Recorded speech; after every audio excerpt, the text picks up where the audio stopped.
Welcome in, folks. For those who do not know, my name is Guest, also known as ItsGuestGaming, and the June 13th OTA is upon us. And oh, is it a doozy! Because everything you know about Marvel Snap has basically just changed.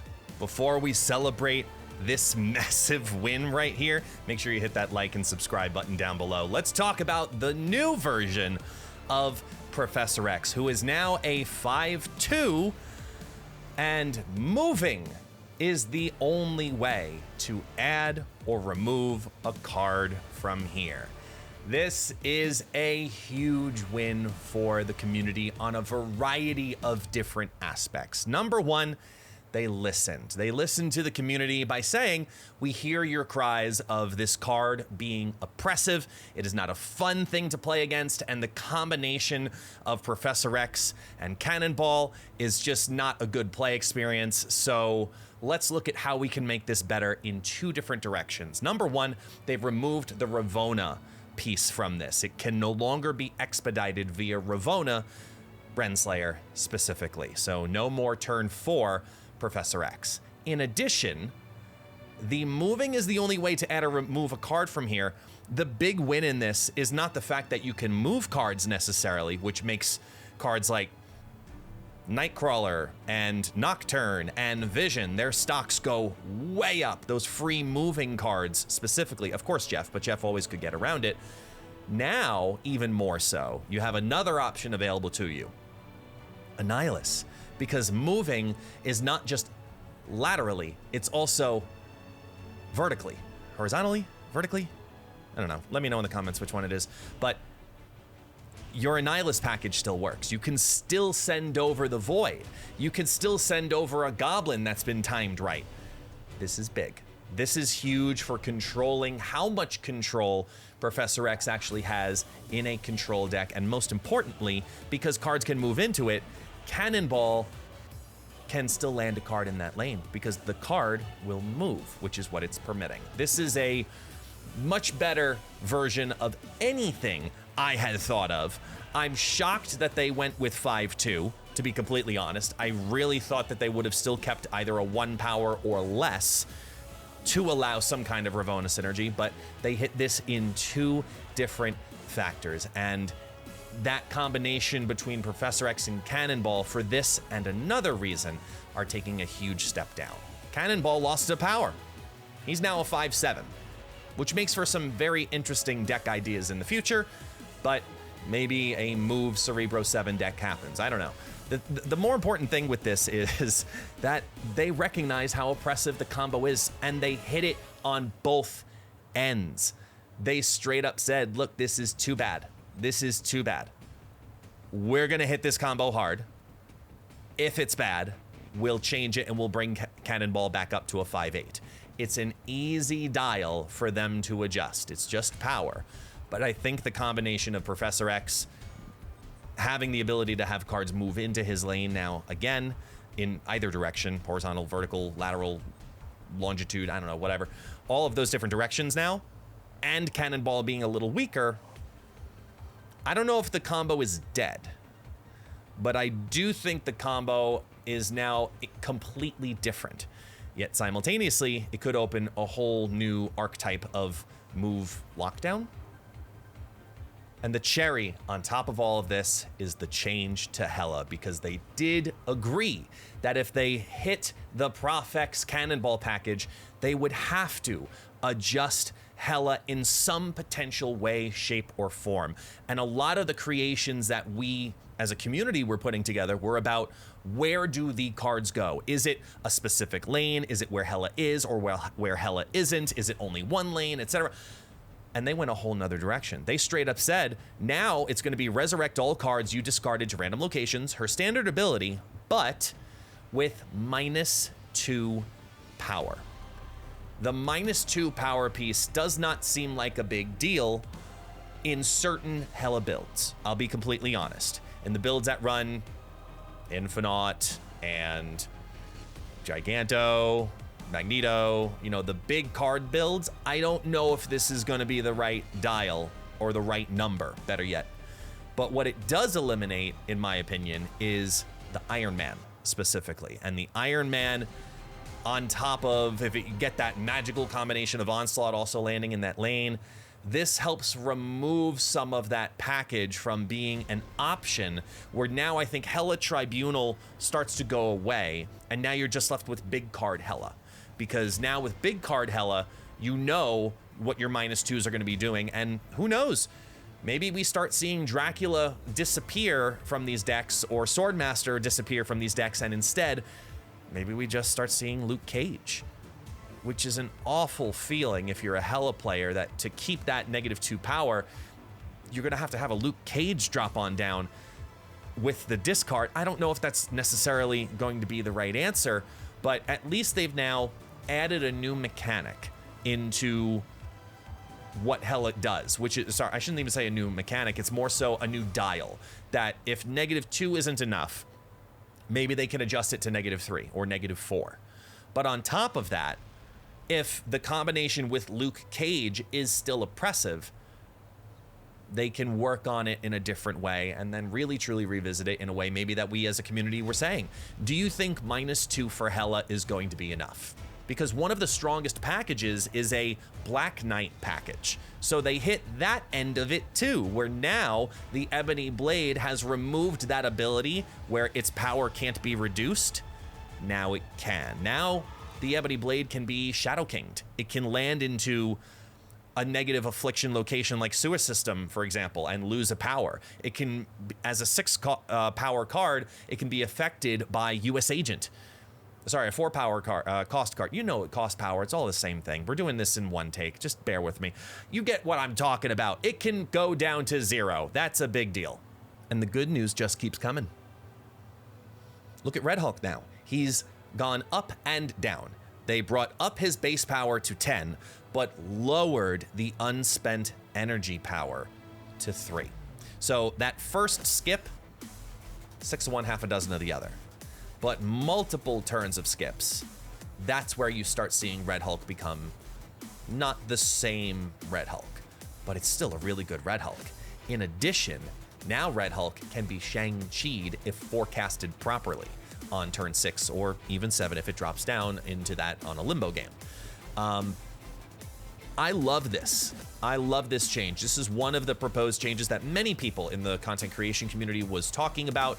We loved this to have that flexibility of letting Red Hulk drop on down, but not be the meta Red Hulk that he currently is, or I should now say was.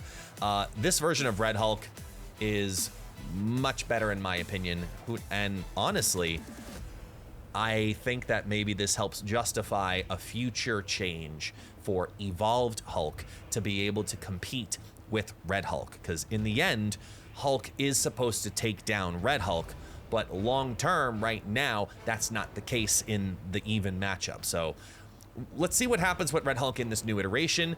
Is a double skip being a 6/16 that much better than a 6/17, which he previously would do? We'll have to find out, but I'm happy that they made a double-ended change on this. Speaking of a double-ended change, they touched Gilgamesh in his season. This has only happened one other time, that they took a season pass card on release, realized how underwhelming it was, and changed it within the season in which it was released. I think the combination of what happened at the Conquerors event, plus the stats, both pre-infinite and post-infinite, just proved Gilgamesh is not a strong card. It doesn't get large enough to have that oomph power. So the original versions of this in previous data mines were looking at a lower base power but giving +2, and a lot of people were worried about that dial being implemented. I wanted that dial personally. I would have loved a 5/4 that got +2s, but that also could be absolutely broken as a 5/20 something to go down on turn 6, potentially after a blue Marvel play. But even with that, the devs agreed and said, let's just give him some more base power first. So now he's on par with A-Bomb. He's now a 5/9 that benefits anything that has green power. So he's now moved up to the safest investment of power, at the 5 slot with no downside. There's no Shang-Chi because of Doc Ock. There's no +2 power because of Red Skull. There's no move the wrong card via arrow. This is overall the best power investment at this stat line, and it's exactly what Gilgamesh needed. I'm glad the devs recognized that the season pass sales probably were not doing that well, because we all agreed if you got it for every other reason, not for Gilgamesh. Now, it might actually be worth it for Gilgamesh. Next up, we have 3 small little changes to certain cards, but let's not sleep on what these changes are. First off is Captain America, who's gotten an extra point of power added to him. So basically they said, we're gonna give those +2s to the ongoings. That's gonna be the super part of his power. And then total, he would have ended up being a 3/8. And they thought that was good. And clearly it wasn't. They're not happy with the numbers that have happened about him. So now they're changing him to a base power of 3. And it opens up that conversation of exactly the same conversation we had when Captain America first dropped. Maybe there's something here. Maybe there's a Cerebro 3 change we can work with now that he's 3 power, which will beef up the Cerebro and beef up the Iron Man. Maybe. I don't know. I think that there's something here. I just don't know if what they're proposing as the Spectrum ongoing deck specifically, being the #1 target for Captain America, I don't know if that's going to end up being his best home, but an extra power gives him a much better ceiling at 3/9, especially in the early game experience. I'm pretty happy about it overall. Now, the reason I made one of my Cersei decks in particular as a zoo variation featuring Shanna was because Shanna was a 3/2 that gave random 1 costs. So it was a bunch of ways to beef up the entire board because Shanna was a 3/2. She was absolutely junk. There was no purpose for her, and the upside in those 3 lanes was not often balanced enough to justify her weaker power. The devs feel the same way. So they're giving her not 1, but 2 power. They're shooting her up to a 3/4 on par with Cyclops. So vanilla stats that now puts random 1 costs across the entire board. That's a huge difference for this card, where on average, it was doing a total of about 3/8 to 3/9 in stats. Now you're looking at an average of 3/10 to 3/11 in stats. That's a better spread of power than Mr. Fantastic. Sure, there's gonna be those games where you hit the hood, or it's gonna be a meek. It's going to happen, but at the same time, depending on how you play your Shanna decks, if you're one of those that are looking to fill the board later on, this is a huge win. If you're one of those that are looking to play it out early and then do stuff afterwards, it doesn't really have as much of a difference for you overall, but it makes specifically her lane, which has 2 cards in it because of this, feel much better. I think that the strength to her lane is the win more than any other part of it, because this is a load of stats when you're doubling what Shanna previously had to what she now does. Lastly, I can't call this my favorite change because the Prof X change is definitely my favorite change, but this is probably up there in maybe more appreciated for me personally than maybe the Hela adjustment, because I never saw this coming. And I love this for a variety of reasons. Stegron not only gets an extra point of power and goes to 4/7, so a good stat line for 4-cost card, he now has a targeted swipe away. It's now move an enemy card from here 1 location to the right. Not any location to the right, so then you'd have to play him in the mid to know exactly where he's going. He's now taking advantage of the fact that you can pinpoint where he smacks with his tail.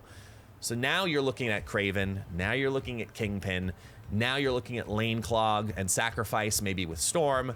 There's a variety of different things we can now do with this. Now we have like the Polaris style effect where you know you're targeting a specific thing and putting it in a specific place. Locations benefit from that for you. Cards can benefit from that for you.